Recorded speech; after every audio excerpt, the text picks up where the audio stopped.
अगर आप रात के 2 बजे सुनसान हाईवे पर गाड़ी चला रहे हों और अचानक आपकी हेडलाइट की रोशनी में एक सफेद साड़ी पहनी औरत दिखाई दे जाए, तो शायद आप उसे एक आम इंसान समझकर नजरअंदाज कर देंगे।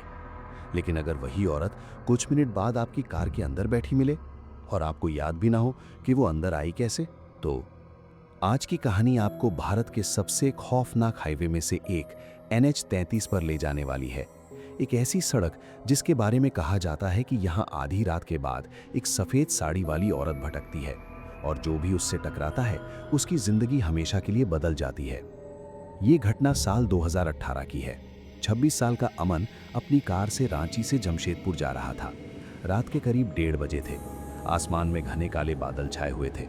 हल्की बारिश लगातार हो रही थी और हाईवे पर दूर दूर तक कोई वाहन दिखाई नहीं दे रहा था। सड़क के दोनों तरफ घना जंगल फैला हुआ था। कभी कभी बिजली चमकती और कुछ सेकंड के लिए पूरा इलाका रोशनी में नहा जाता, फिर सब कुछ दोबारा अंधेरे में डूब जाता। अमन गाड़ी चलाते हुए गाने सुन रहा था, लेकिन पता नहीं क्यों उसके मन में एक अजीब सी बेचैनी होने लगी थी। ऐसा लग रहा था जैसे कोई उसे देख रहा हो। तभी अचानक उसकी हेडलाइट की रोशनी में कुछ दिखाई दिया। सड़क के बीचों बीच एक औरत खड़ी थी, सफेद साड़ी, लंबे काले बाल और बिल्कुल स्थिर शरीर। अमन का पैर अपने आप ब्रेक पर चला गया। कार धीरे धीरे रुक गई। उसका दिल तेजी से धड़कने लगा। उसने ध्यान से देखा, वो औरत हिल तक नहीं रही थी। ऐसा लग रहा था जैसे वो कई घंटों से उसी जगह खड़ी हो। अमन ने खिड़की नीचे की और आवाज लगाई, मैडम आप ठीक हैं? लेकिन कोई जवाब नहीं मिला। सिर्फ बारिश की बूंदों की आवाज सुनाई दे रही थी। कुछ पल बाद वो औरत धीरे धीरे कार की तरफ बढ़ने लगी। उसके कदमों की कोई आवाज नहीं आ रही थी, जैसे वो जमीन पर चल नहीं रही बल्कि हवा में तैर रही हो। अमन के शरीर में सिहरन दौड़ गई। अगले ही पल कार का पिछला दरवाजा अपने आप खुला और वो अंदर बैठ गई। अमन कुछ सेकंड तक समझ ही नहीं पाया कि अभी क्या हुआ है। उसने पीछे देखने की हिम्मत नहीं की और कार आगे बढ़ा दी। कुछ मिनट तक कार के अंदर अजीब सी खामोशी छाई रही। तभी अमन को महसूस हुआ कि कार के अंदर का तापमान तेजी से गिर रहा है। एसी बंद था, फिर भी उसकी सांसों से धुंध निकलने लगी।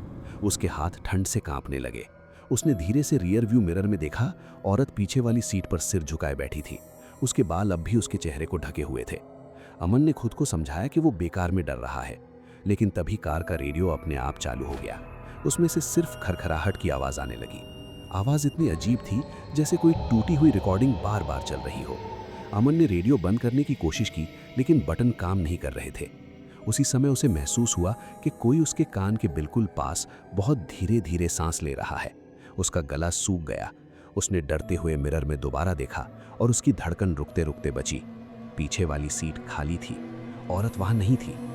अमन ने घबराकर कार सड़क के किनारे रोक दी। उसके हाथ बुरी तरह कांप रहे थे।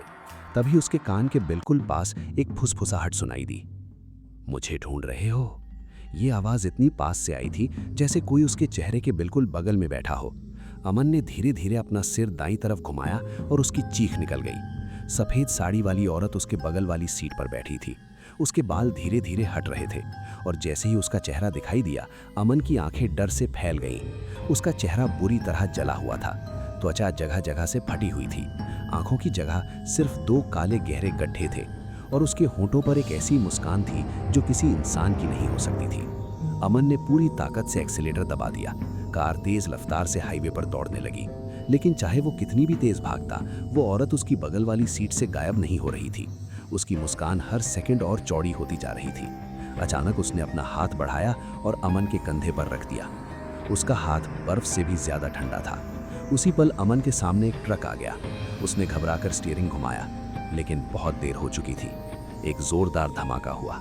कार सड़क से फिसलती हुई जंगल की तरफ चली गई और फिर सब कुछ अंधेरे में डूब गया।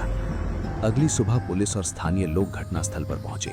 उन्होंने अमन को बेहोशी की हालत में कार के बाहर पाया, लेकिन सबसे हैरान करने वाली बात यह थी कि कार के अंदर किसी और के होने का कोई निशान नहीं मिला। ना उंगलियों के निशान, ना पैरों के निशान, कुछ भी नहीं। जब अमन को होश आया तो उसने पूरी घटना सबको बताई। उसकी बात सुनकर वहां मौजूद एक बूढ़ा आदमी डर से कांप उठा। उसने बताया कि लगभग 10 साल पहले इसी हाईवे पर एक नवविवाहिता महिला की दर्दनाक सड़क दुर्घटना में मौत हो गई थी। उसकी लाश कई दिनों तक जंगल में पड़ी रही थी।